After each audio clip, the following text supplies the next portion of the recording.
So we can just snip them maybe in half. There's one. And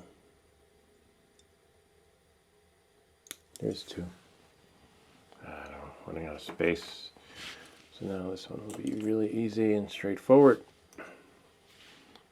698, pretty good. So we'll get one. Whoops. Careful. A little bit tricky. Got one. And then the black. Just because it was pulling.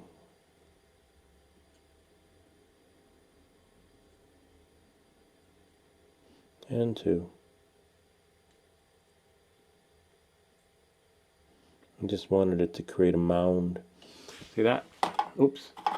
I wonder if this is metal. Yeah, it's metal. And that's it. I believe we can plug this out because, you know, this is hot.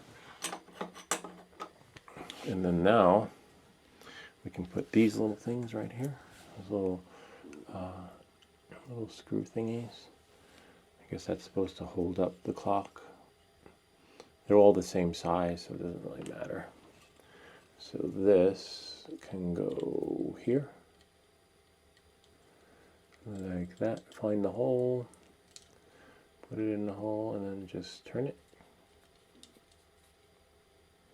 See? That's like a little, so the clock can stand. And then this. Oh, and actually, aside from stand, we'll have to screw it in to the other side with the battery connector thingy. So don't screw them in too tight because you're gonna have to. You might have to move this a little bit. See, look at that. And now we have here. This will go here.